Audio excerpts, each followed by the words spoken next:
जय राधा माधव राधा माधव राधे। जय राधा माधव राधा माधव राधे।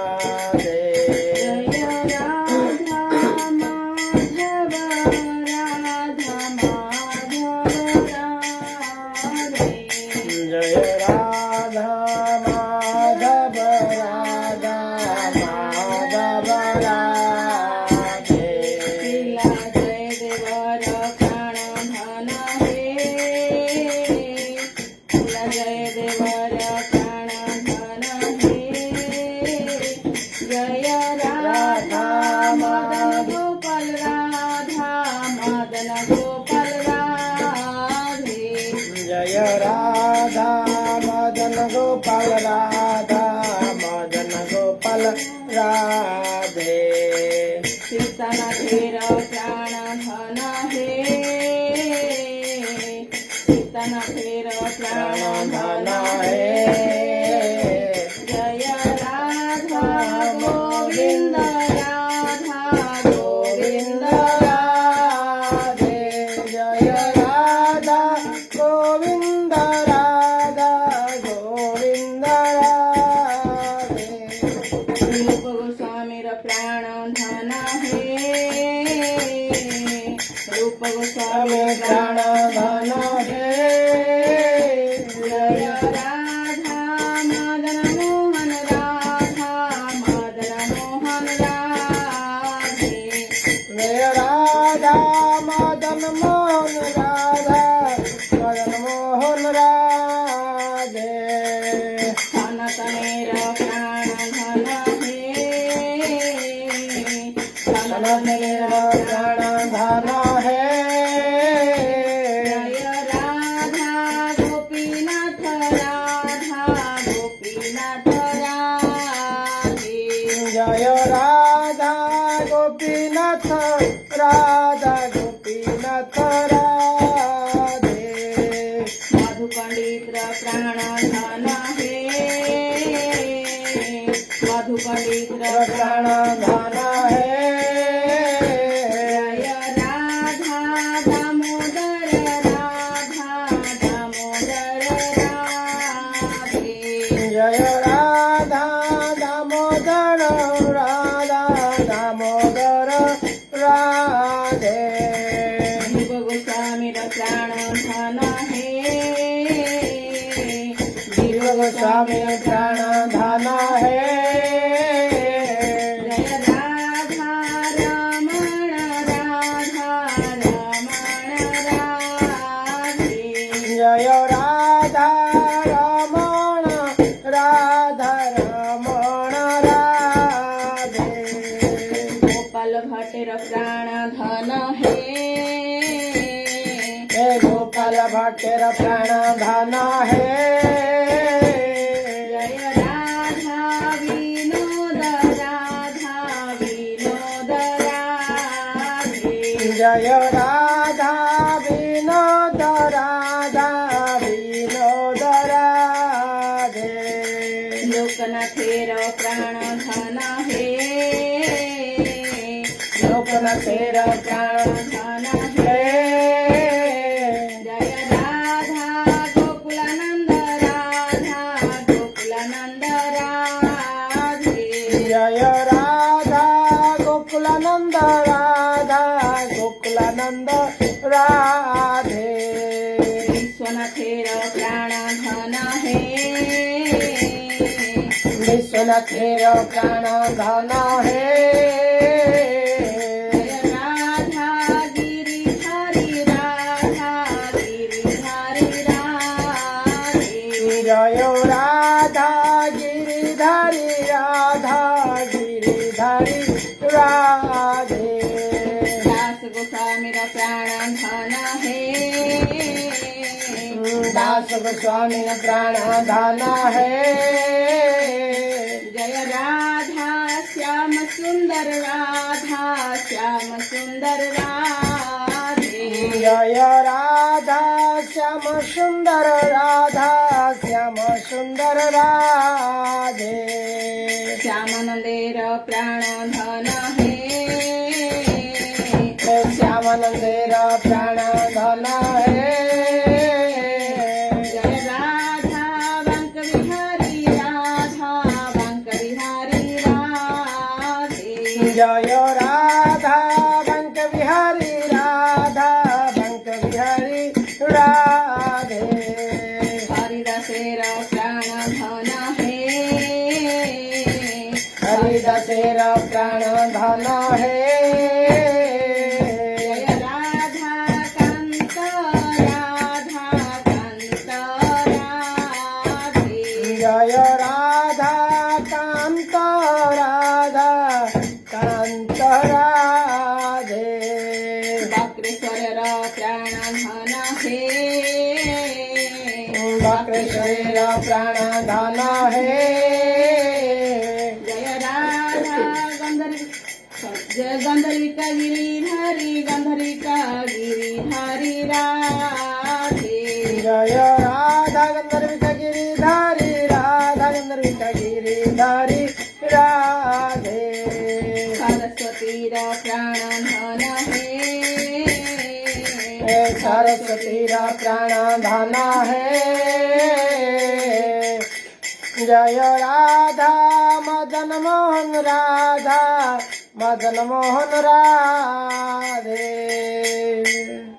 जय तो सुरतो पंगोर्ममो मंदारमतिर्गति मत्सर्वस्य पदाम्भोजौ श्री श्री राधा मदन मोहनौ ओम नमो भगवते वासुदेवाय ओम नमो भगवते वासुदेवाय ओम नमो भगवते वासुदेवाय ओम अज्ञानतिमिरन्धस्य ज्ञानाञ्जनशलाकया चक्षुरुन्मिलितं येन तस्मै श्रीगुरवे नमः हरे कृष्ण कृष्ण कृष्ण हरे हरे हरे राम राम राम हरे हरे हरे कृष्णा। सभी भक्तों को मेरे हृदय के पूर्वक मैं बहुत बहुत दंडवत प्रणाम और आभार प्रकट करता हूँ। आप ये आज भगवत गीता के ये कक्षा में आप योगदान के लिए। और आज हम ये भगवत गीता के चतुर्थ अध्याय और हम श्लोक संख्या 40 को पाठ करेंगे। तो आज हम ये अध्याय के अंत तक पहुंच चुके हैं। आज चतुर्थ अध्याय को हम समापन करेंगे और कल हम एक ऐसे पूरी 4 अध्याय की एक समरी 4 अध्याय जो हमने पढ़ा, ये चारों अध्यायों की एक निष्कर्ष, इसकी बिल्कुल समरी जो है कल हम पाठ करेंगे। तो इसमें हम कल बुलाएंगे हमारे एक और वरिष्ठ वैष्णव है, वरिष्ठ डिवोटी हैं, जिनको हम कल के लिए इनवाइट करेंगे। कल रहेंगे हमारे साथ में, गेस्ट स्पीकर भी रहेंगे वो, और हमसे अच्छी तरह से ये 4 अध्याय की समरी जो है हिज ग्रेस मधु सेवित प्रभु को मैंने उनको रिक्वेस्ट किया है, तो उन्होंने हाँ बोला है। तो कल आप अगर संभव है, कोई और नए लोग हैं, कोई सुनना चाहते हैं 4 अध्याय एक ही दिन में, तो भगवत गीता के 1 to 4 चैप्टर एक दिन में एटलीस्ट कोई समझना चाहते हैं, तो आप उनको भी, नए लोगों को भी इनवाइट कर सकते हैं। तो आज श्लोका नंबर 40 को हम पाठ करेंगे। पढ़िए। यज्ञश्च श्रद्धानश्च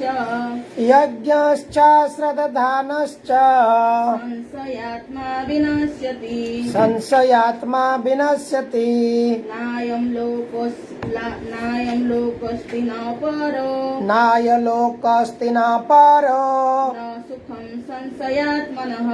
सुखं संशयात्मनः किंतु जो अज्ञानी तथा श्रद्धा विहीन व्यक्ति शास्त्रों में संदेह करते हैं, वो भगवत भावनामृत नहीं प्राप्त करते, अपितु नीचे गिर जाते हैं। संशयात्मा के लिए ना तो इस लोकों में ना ही परलोकों में कोई सुख है। शास्त्रवैश्य श्लोक। भगवत गीता सभी प्रामाणिक एवं मान्य शास्त्रों में सर्वोत्तम है। जो लोग पशु तुल्य है, उनमें ना तो प्रामाणिक शास्त्रों के प्रति कोई श्रद्धा है और ना उनका ज्ञान होता है। और कुछ लोग को यद्यपि उनका ज्ञान होता है और उनमें से वो उदाहरण देते रहते हैं, किंतु उनमें वास्तविक विश्वास नहीं करते। यहाँ तक कि कुछ लोग जिनमें भगवद गीता जैसे शास्त्रों में श्रद्धा होती भी है, फिर भी वो ना तो भगवान कृष्ण में विश्वास करते हैं, ना उनकी पूजा करते हैं। ऐसे लोगों को कृष्ण भावनामृत का कोई ज्ञान नहीं होता, वो नीचे गिरते हैं। उपर्युक्त सभी कोटि के व्यक्तियों में जो श्रद्धालु नहीं है और सदैव संशयग्रस्त रहते हैं, वो तनिक भी उन्नति नहीं कर पाते। जो लोग ईश्वर तथा उनके वचनों में श्रद्धा नहीं रखते, उन्हें ना तो इस संसार में और ना भावी लोक में कुछ हाथ लगता है। उनके लिए किसी भी प्रकार का सुख नहीं है। अतः मनुष्य को चाहिए कि श्रद्धा भाव से शास्त्रों की सिद्धांतों का पालन करे और ज्ञान प्राप्त करे। इसी ज्ञान से मनुष्य आध्यात्मिक अनुभूति के दिव्य पद तक पहुंच सकता है। दूसरे शब्दों में आध्यात्मिक उत्थान में संशयग्रस्त मनुष्यों को कोई स्थान नहीं मिलता। अतः मनुष्य को चाहिए कि परंपरा से चले आ रहे महान आचार्यों के पदचिन्हों का अनुसरण करे और सफलता प्राप्त करे। हरे कृष्ण। हरे कृष्ण। बहुत बहुत धन्यवाद प्रतिमा जी। तो यहाँ पर अगर हम ये जो परपोर्ट अभी प्रभुपाद जी ने ये परपोर्ट की व्याख्या किया है, और इसको हम ABCD 4 पॉइंट में हम इसको चर्चा करेंगे। पहला पॉइंट है कि सबसे यहाँ पर कहा गया है कि जो अज्ञानी तथा श्रद्धा विहीन व्यक्ति शास्त्र में संदेह करते हैं, भगवत भावनामृत नहीं प्राप्त करते हैं, अपितु नीचे गिर जाते हैं। संशय आत्मा के लिए न तो इस श्लोक में, इस लोक में, न तो परलोक में है। जो संशय है, जिसको डाउट है शास्त्रों में, तो वैसे लोगों के लिए क्या है, आगे ये पॉइंट में हम विचार करेंगे। देखिए कि भगवत गीता जो है ये गीतोपनिषद है। सर्वोपनिषद गाभो दुग्धा गोपाल नंदन पार्थ वर्षा धनुर्धर दुग्धं गीतामृत पिबेत। गीता महात्म्य में कहा जाता है, अगर सारे वेद उपनिषद अगर गाय है, तो अगर उन गायों से क्या है, सबसे जो स्वादिष्ट रस क्या है, दुग्ध है। तो वैसा दुग्ध जो है वो क्या है, गीता अमृत है। और उसको दुग्धा मिल्क मैन कौन है, भगवान कृष्ण स्वयं मिल्क मैन है। और उसका बछड़ा कौन है, बछड़ा है अर्जुन जैसे भक्त, उनकी बछड़ा है। तो इस प्रकार से अगर हम देखेंगे तो best of the best scripture जो धर्म निरपेक्ष है। वास्तव में लोग कहते हैं कि ये रिलीजियस बुक है, ये कोई रिलीजियस सेंटिमेंट है, ये हिंदू माइथोलॉजी है, बट वास्तवता ये है, ये धर्म निरपेक्ष है। वास्तविक जो धर्म निरपेक्ष है, इसका अर्थ क्या है, ये किसी भी जो संप्रदाय है, ऐसे भगवान कृष्ण नहीं कहा है यदा यदा ही हिंदू धर्मस्य, कि जब जब हिंदू धर्म की ग्लानि होती है मैं आता हूँ। तो इस प्रकार से यहाँ पे हम देखेंगे किसी भी व्यक्ति अपना जीवन में इस भगवत गीता की जो ज्ञान है, जो उपदेश है, अपने जीवन में उसको उतार सकता है। और ये एक लाइफ के लिए, जीवन के लिए एक हाउ टू डू मैनुअल है। किस प्रकार से, देखिए कोई व्यक्ति भक्ति तो छोड़ दे, भक्ति तो उसकी नसीब की बात है। अगर केवल भगवत गीता की प्रिंसिपल को एक व्यक्ति अपना जीवन में अपनाता है, इसी जीवन में वो सुखी रह सकता है। बाकी अगर उसकी भाग्य है, उसको कृष्ण की कृपा है, गुरु की कृपा है, तो वो कृष्ण से भक्ति कर सकता है। प्रेम पुरुषोत्तम, पूर्ण पुरुषोत्तम भगवान से जब उसकी संबंध जुड़ जाता है, जगत गत्वा न निवर्तन्ते तद्धाम परमम, तो वो एक बार चला जाता है ये मटेरियल टेम्पररी मिजरेबल वर्ल्ड से, और दोबारा नहीं आता है यहाँ पे। तो पहला पॉइंट है, ए है, जिनको नोट करना है भी इसको नोट कर सकते हैं। ए इज, ये बेस्ट, सबसे सारे शास्त्रों में ये सर्वश्रेष्ठ शास्त्र है। क्योंकि ये भगवान के मुख से, ऐसी कोई शास्त्र जो है जो डायरेक्टली भगवान के मुखारविंद से नहीं आया है, ये स्वयं भगवान के मुखारविंद से आया हुआ है। दूसरा पॉइंट है कि कौन है जो तीन चार प्रकार के लोग हैं, तीन प्रकार के कुछ लोग हैं पूरा पशु की भांति जीवन जीते हैं, उनको केवल अपनी इंद्रिय तृप्ति करना और पशु की जैसा रहना, पशु और उनमें से ज्यादा डिफरेंस नहीं मिलेगा। दूसरे कैटेगरी के लोग हैं जिनके पास थोड़ी सी ज्ञान है, वो शास्त्र के बारे में जानते हैं, लेकिन उसको माइथोलॉजी कहते हैं, बोलते हैं ये पुराना जमाने के कोई स्टोरी है, ये ऐसे कोई नहीं है। बट उनको सारे रामायण कहेंगे, महाभारत कहेंगे, भगवत गीता के बारे में 2-4 श्लोक गा लेंगे, लेकिन उनको ये शास्त्रों पे विश्वास नहीं है। ये एक वर्ग की गोष्ठी है, ये एक वर्ग की लोग हैं। वो बच्चों को भी सब कहानी सुना देंगे, लेकिन उनके शास्त्रों में स्ट्रांग फेथ नहीं है। भगवान कृष्ण गीता में कहते हैं सर्वधर्मान परित्यज्य मामेकं शरणं व्रज, माम एकं शरणं व्रज। अगर मुझे आप शरण ग्रहण करोगे, मेरे शरण में आओगे, तो क्या होगा? अहं त्वं सर्व पापेभ्यो मोक्षयिष्यामि मा शुचि। वैष्णव भजन में कहते हैं वैष्णव आचार्य, जीव कृष्ण दास यही विश्वास कर ले तो आर दुख नाई। अगर कोई जीव अपने आप को कृष्ण का समझ लेता है, वो समझ लेता है कि मैं कृष्ण का दास हूँ, मैं कृष्ण का सेवक हूँ, मैं कृष्ण का अंश हूँ, ये विश्वास कर लेता है, दृढ़ विश्वास कर लेता है, तो उसके जीवन में कोई समस्या नहीं है, दुख नहीं है। ये भगवान कृष्ण कहते हैं इसमें विश्वास जो करेगा उसकी दुख नहीं होगा, जो नहीं करेगा उसका नहीं होगा। और एक श्लोक में भी भगवान कहते हैं अनन्यश्चिन्तयन्तो मां यतन्तश्च दृढ़व्रता। तो कोई व्यक्ति अनन्य भाव से भगवान की जब चिंतन करता है, भक्ति करता है, तो क्या करते हैं? भगवान कहते हैं योगक्षेम वहाम्यहम्।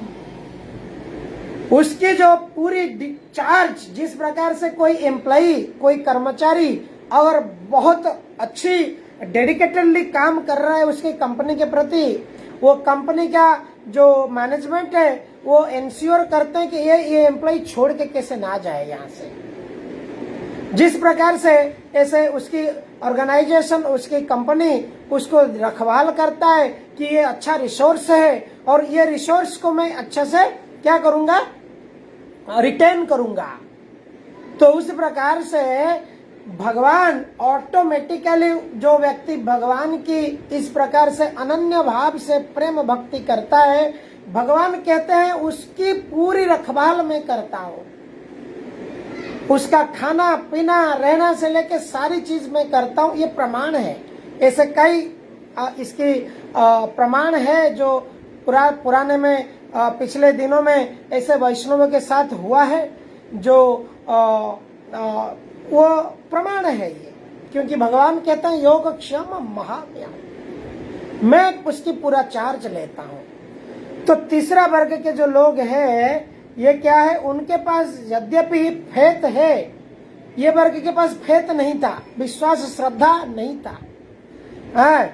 तो तीसरा वर्ग के पास यद्यपि फेथ है, वो क्या करते हैं? वो कृष्ण को पूर्ण पुरुषोत्तम भगवान नहीं मानते हैं। वो कहते हैं कि जैसे आप देखेंगे, क्या नाम है उनका, डॉक्टर सर्वपल्ली राधाकृष्णन। डॉक्टर सर्वपल्ली राधाकृष्णन कहते थे कि आप जो कृष्ण के अंदर जो परमात्मा है, उन्होंने भगवत गीता कही है, कृष्ण ने भगवत गीता नहीं कही है। कृष्ण ने भगवत गीता नहीं कही है, कृष्ण के अंदर में जो छुपी हुई परमात्मा है उन्होंने भगवत गीता कही है। प्रभुपाद जी को इतना दुख लगता था इस प्रकार के मंतव्य में, वो कहते थे रास्केल। इस प्रकार के जो भाव है, जो भगवान कृष्ण को निराकार समझते हैं, भगवान कृष्ण को कृष्ण की जो लीला है उनकी दिव्य लीला को नहीं समझ कारण हेतु कृष्ण को समझते ये तो चोरी करते थे, ये तो नारी करते थे, ये तो ये करते थे। इस प्रकार के उनके जो पास टाइम है, इतना सुंदर दिव्य लीला है, उनके ज्ञान में, उनके दिमाग में बैठ नहीं पा रहा था। वो इसलिए कहते थे कि कृष्णा ये भगवत गीता इतनी सुंदर ज्ञान कैसे दे सकते हैं, जो रासलीला किया है, जो गोपियों की वस्त्रहरण किया है, वो कृष्ण वो भगवत गीता कैसे कह सकता है? उसके अंदर परमात्मा परमेश्वर निराकार रूप में बैठ के भगवत गीता कहाँ है?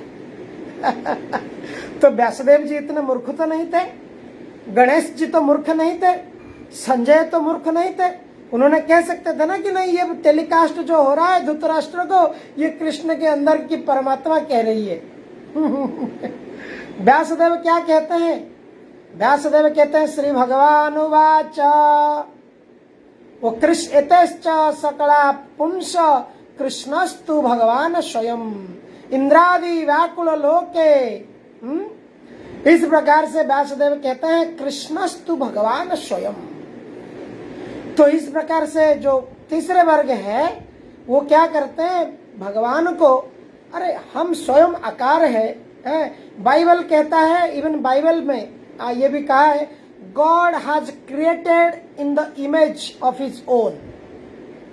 भगवान ने, ईश्वर ने मनुष्य को स्वयं के इमेज जैसा बनाया है। तो शास्त्र कहता है भगवान श्याम सुंदर है, टू हैंडेड फॉर्म है, विष्णु चतुर्भुज फॉर्म है, जो भगवान कृष्ण और विष्णु दोनों समान है। विष्णु संसार के पालन करता है, ब्रह्मा विष्णु महेश गुणावतार है। परंतु ऐसे शास्त्र कई प्रमाण है जहाँ पे भगवान ईश्वर परमा कृष्ण सच्चिदानंद विग्रह, यहाँ पे नहीं कहा जाता है ईश्वर निराकार। प्रभुपाद जी इसको समझाता है, निराकार शब्द का अर्थ है उनके हमारे जैसे आकार नहीं है। तो ये तीसरे वर्ग के है। और चौथे में जो है सबसे, ये तीनों में से वर्स्ट कौन है, सबसे खतरनाक स्थिति में कौन है? कि जिनका बिल्कुल विश्वास नहीं है और हमेशा डाउटफुल है। एक व्यक्ति भक्तिवेदांत स्वामी प्रभुपाद जी को अमेरिका में पूछा, बोला कि प्रभुपाद जी, स्वामी जी, आप मान लीजिए कि कृष्ण नहीं है। आप इतना कृष्ण कृष्ण हरे कृष्ण जप कर रहे हो, इतने कृष्ण की बड़े बड़े मंदिर बांध रहे हो, मान लो कि कृष्ण करके कोई भगवान ऐसा है ही नहीं, तो क्या फायदा है? आपको क्या होगा, हालत क्या होगा? तो प्रभुपाद जी ने बोला सोचिए कि चलो आपका बात मान लेते हैं, कृष्ण नहीं रहेंगे तो भी हमने अच्छा जीवन जिया, हमने 4 नियम पालन किया, नशापान नहीं किया, मांसाहार नहीं किया, परस्त्री परनारी नहीं किया, जुआ खेल नहीं किया, ये 4 नियम पालन करके शाकाहारी जीवन जिया, अच्छा स्वस्थ जीवन जिया। इस प्रकार से जब हम अच्छा जीवन जिया तो कोई बात नहीं, हम जीवन तो अच्छा जिया। लेकिन आप सोचो, मान लो कि कृष्ण है, यमराज है, चित्रगुप्त है, और सारी कृष्ण की जो प्रकृति उनके अंडर में चल रहा है, जो एक्शन का रिएक्शन होने वाला है, मान लो वो है, तो आपका क्या हाल होगा? तो उस व्यक्ति को इस प्रकार से प्रभुपाद जी ने कहा और उनको ऐसा रियलाइजेशन हुआ वास्तव में, यस। तो इस प्रकार से सबसे जो वर्स्ट है, सबसे जो निकृष्ट है, जो जिसके प्रति बहुत दयनीय परिस्थिति है, जिनकी विश्वास नहीं है। इस प्रकार से हम इसको, ये परपोर्ट को 4 प्रकार से लिए। तो हमें क्या होना चाहिए कि हमें शास्त्र और शास्त्र। क्षत्रिय क्या करता है? शस्त्र पकड़ता है? कोई इनडिसिप्लिन होता है, क्षत्रिय शस्त्र पकड़ता है? और ब्राह्मण क्या करता है? शास्त्र पकड़ता है, शास्त्र में काटता है ब्राह्मण। वैष्णव ब्राह्मण शास्त्र में काटते हैं, ये रॉन्ग है। ब्राह्मण क्या है? ब्राह्मण वायलेंट नहीं हो सकता है। सत्य सम दम इस प्रकार के स्वभाव है। तो इस प्रकार से इस परपोर्ट को हमने कंप्लीट किया। आगे के श्लोक पर हम जाएंगे अभी। तो सबसे अभी इसका अंततः यही है कि हमें बड़े गुरु परंपरा के आचार्यों के पद चिन्ह पर हमको जाना है। श्लोका नंबर 41 कोई पढ़ना चाहेंगे इस श्लोक को?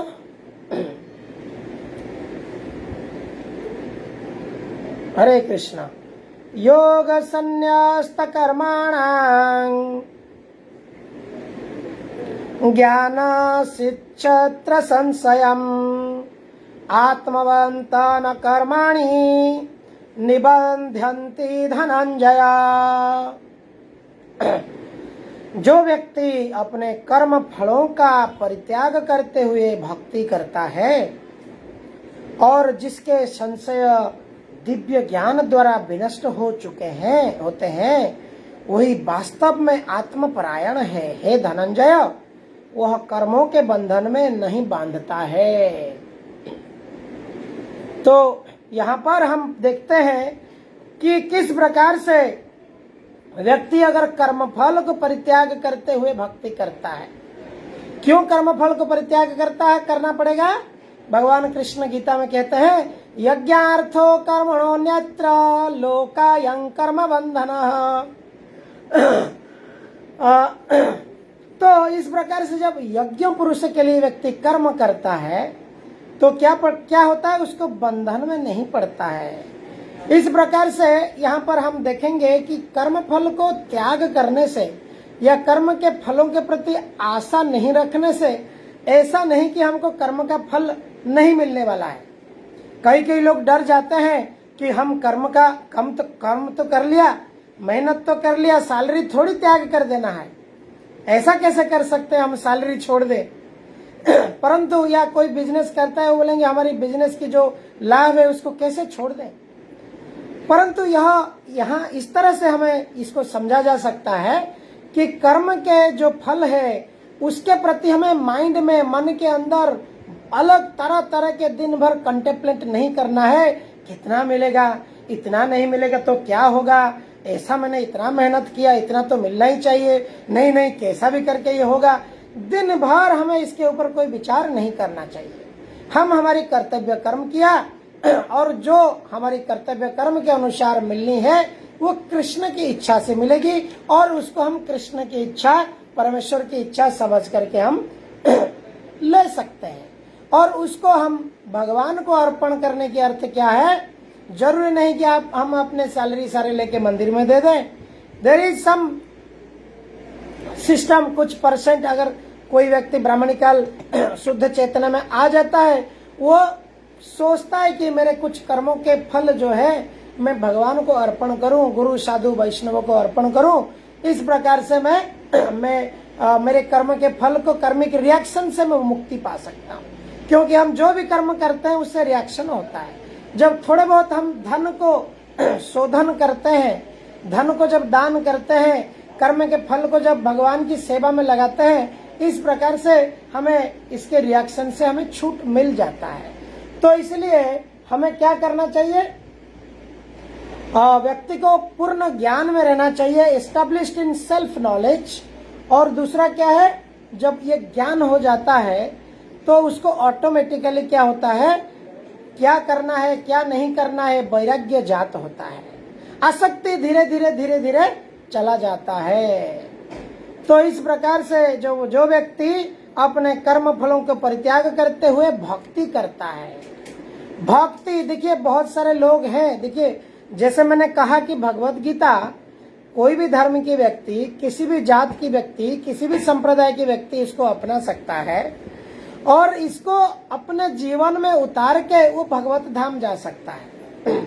परंतु कोई लोग हैं जिसको अपने इस संसार में जीने के लिए माइंड कंट्रोल, सेंस कंट्रोल, इसको कॉर्पोरेट में, इसकी जो श्लोक है इसको कॉर्पोरेट में अपने बिजनेस बढ़ाने में लगाते हैं। कोई गलत नहीं है, परंतु सबसे उत्कृष्ट जो है भगवान कृष्ण कहा है कि क्या है, अर्जुन को उन्होंने बताया कि मैंने तुमको बोल दिया, अभी तुम्हारा जो इच्छा है तुम करो। बट भगवान कृष्ण क्या, अर्जुन क्या कहा? करिष्ये वचनम तव। कृष्ण ने कह दिया जथोच्चति तथा कुरुम। तो अर्जुन यहाँ पर क्या कहते हैं? नहीं, करिष्ये वचनम तव।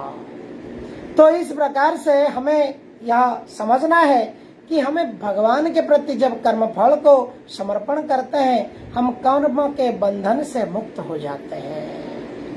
हरे कृष्णा कृष्ण कृष्ण हरे हरे, हरे राम राम राम हरे हरे। मेरे परम पूज्य शिक्षा गुरु रमाकांत दास प्रभु जी आज इसमें फेसबुक के माध्यम से देख रहे हैं, मैं उनको भी दंडवत प्रणाम करता हूं। प्रभु जी बहुत बहुत धन्यवाद। मैं तो आपकी से थोड़े बहुत ऐसे ही भक्तों के प्रसन्नता के लिए ऐसे ही लाइव क्लासेस थोड़े शुरू किए हैं लॉकडाउन में, तो आगे की श्लोक हम पाठ करेंगे।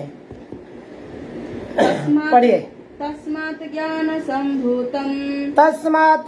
संभूतम् हृत्स्थं ज्ञानासीनात्मनः चित्त्वैनं संशय योगम् तिष्ठोतिष्ठ भारत। अतएव तुम्हारे हृदय में अज्ञान के कारण जो संशय उठे हैं उन्हें ज्ञान रूपी शस्त्र से काट डालो। हे भारत, तुम योग से समन्वित होकर खड़े हो और युद्ध करो। तात्पर्य श्रील प्रभुपाद। इसी अध्याय में जिस योग पद्धति का उपदेश हुआ है वह सनातन योग कहलाता है। इस योग में दो तरह के यज्ञ कर्म किए जाते हैं, एक तो द्रव्य का यज्ञ और दूसरा आत्मज्ञान यज्ञ जो विशुद्ध आध्यात्मिक कर्म है। यदि आत्म साक्षात्कार के लिए द्रव्य यज्ञ नहीं किया जाता तो ऐसा यज्ञ भौतिक बन जाता है, किंतु जब कोई आध्यात्मिक उद्देश्य या भक्ति से ऐसा यज्ञ करता है तो यह पूर्ण यज्ञ होता है। आध्यात्मिक क्रियाएं भी दो प्रकार की होती हैं, आत्मबोध या अपने स्वरूप को समझना तथा श्री भगवान विषयक सत्य। जो भगवत गीता के मार्ग का पालन करता है वह ज्ञान की इन दोनों श्रेणियों को समझ सकता है। उसके लिए भगवान के अंश स्वरूप आत्मज्ञान को प्राप्त करने में कोई कठिनाई नहीं होती है। ऐसा ज्ञान लाभप्रद है क्योंकि ऐसा व्यक्ति भगवान के दिव्य कार्यकलापों को समझ सकता है। इसी अध्याय के प्रारंभ में स्वयं भगवान ने अपने दिव्य कार्यकलापों का वर्णन किया है। जो व्यक्ति गीता के उपदेशों को नहीं समझता वह श्रद्धा विहीन है, और जो भगवान द्वारा उपदेश देने पर भी भगवान के सच्चिदानंद स्वरूप को नहीं समझ पाता तो यह समझना चाहिए कि वह निपट मूर्ख है। कृष्ण भावनामृत के सिद्धांतों को स्वीकार करके अज्ञान को क्रमशः दूर किया जा सकता है। यह कृष्ण भावनामृत विविध देव यज्ञ, ब्रह्म यज्ञ, ब्रह्मचर्य यज्ञ, गृहस्थ यज्ञ, इंद्रिय संयम यज्ञ, योग साधना यज्ञ, तपस्या यज्ञ, द्रव्य यज्ञ, स्वाध्याय यज्ञ तथा वर्णाश्रम धर्म में भाग लेकर जागृत किया जा सकता है। ये सब यज्ञ कहलाते हैं और ये सब नियमित कर्म पर आधारित है, किंतु इन सब कार्यकलापों के भीतर सबसे महत्वपूर्ण कारक आत्म साक्षात्कार है। जो इस उद्देश्य को खोज लेता है वही भगवद गीता का वास्तविक पाठक है, किंतु जो कृष्ण को प्रमाण नहीं मांगता वह नीचे गिर जाता है। अतः मनुष्य को चाहिए कि वह सेवा तथा समर्पण समेत किसी प्रामाणिक गुरु के निर्देशन में भगवत गीता या अन्य किसी शास्त्र का अध्ययन करे। प्रामाणिक गुरु अनंत काल से चली आने वाली परंपरा में होता है और वह परमेश्वर के इन उपदेशों से तनिक भी विपथ नहीं होता, जिन्हें उन्होंने लाखों वर्ष पूर्व सूर्यदेव को दिया था और जिनसे भगवत गीता के उपदेश इस धराधाम में आए। अतः गीता में ही व्यक्त भगवत गीता के पथ का अनुसरण करना चाहिए और उन लोगों से सावधान रहना चाहिए जो आत्मश्लाघा बस अन्यों को वास्तविक पथ से विपथ करते रहते हैं। भगवान निश्चित रूप से परम पुरुष हैं और उनके कार्यकलाप दिव्य हैं। जो इसे समझता है वह भगवत गीता का अध्ययन शुभारंभ करते ही मुक्त होता है। इसी प्रकार श्रीमद् भगवत गीता के चतुर्थ अध्याय दिव्य ज्ञान का भक्ति वेदांत तात्पर्य पूर्ण हुआ। हरे कृष्ण। थैंक यू प्रतिमा जी। तो ये भगवत गीता के चतुर्थ अध्याय के ये आखिरी श्लोक हमने पाठ किया और यहाँ पर भगवान श्री कृष्ण ज्ञान के अस्त्र के माध्यम से जैसे अभी हमने चर्चा किया कि शास्त्र और शस्त्र, तो शस्त्र और शास्त्र ये देखा जाए तो ये दोनों में धार है। और वो धार के माध्यम से काटते हैं। ब्राह्मण और वैष्णव ये शास्त्र के माध्यम से काटते हैं और क्षत्रिय शस्त्र के माध्यम से काटता है। बट दोनों क्या है, व्यक्ति को शासन करना है दोनों के माध्यम से। ब्राह्मण भी शास्त्र, वैष्णव शास्त्र, गुरु आचार्य शास्त्र के अस्त्र में व्यक्ति को डिसिप्लिन लाइफ में लाते हैं। इंद्रिय तृप्ति के जो भोग की जो मद्दप में व्यक्ति मत वाला हो चुका है, ऐसे व्यक्ति को काटना कैसा है? अहंकारे मत हया निताई पद पासोरिया। जब व्यक्ति अहंकार वशतः मतवाला हो जाता है तो वो क्या करता है कि भगवान के चरण कमल को भूल जाता है। उसी प्रकार से ये शास्त्र क्या करता है कि व्यक्ति को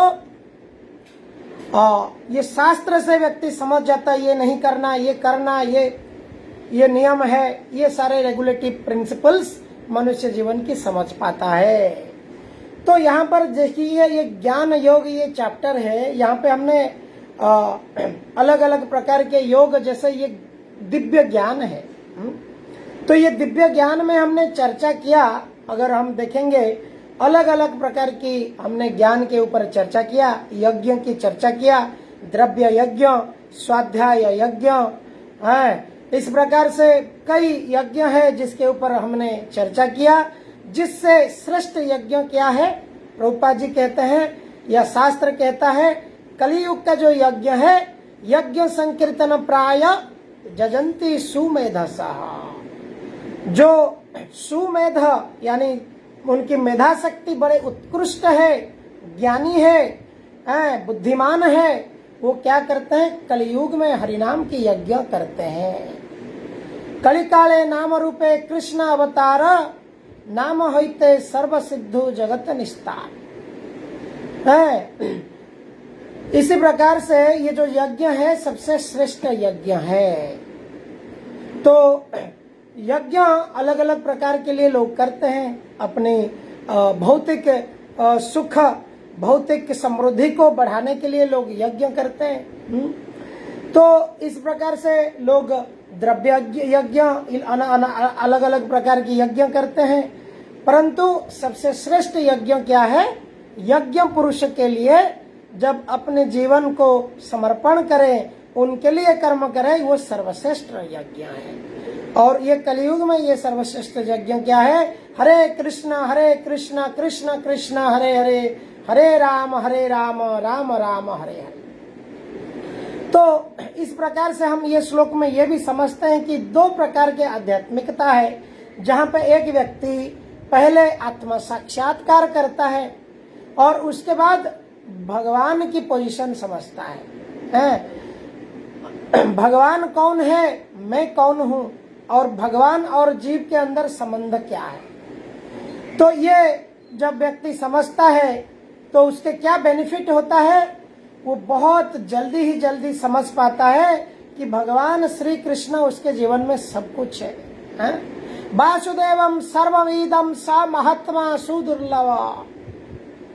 भगवान कहते हैं कि वो व्यक्ति समझ जाता है कि मेरे जीवन की सब कुछ है भगवान कृष्ण। उस प्रकार के महात्मा सुदुर्लभ है। जो व्यक्ति नहीं समझ पाता है कि भगवान कृष्ण ये भगवत गीता कहा है और ये पूर्ण पुरुषोत्तम भगवान, उस प्रकार के व्यक्ति का जब विश्वास नहीं होता है इसके अंदर, तो वो क्या करता है, उसकी अधोगति होता है। दुर्लभ मनुष्य जन्म लभिया संसारे, कृष्ण ना भजनी दुख कहिली कहारे।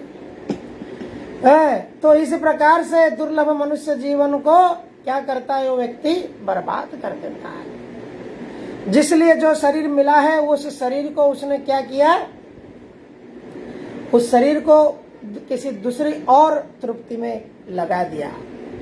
इस प्रकार से हम जब देखते हैं अलग अलग प्रकार के यज्ञ, हम चैप्टर 4 के जो 25वां श्लोक से 29 नंबर श्लोक तक हमने पढ़ा, ये सब क्या है, ये हमारी जो कार्य है उसको रेगुलेट करता है, उसको नियंत्रण करता है।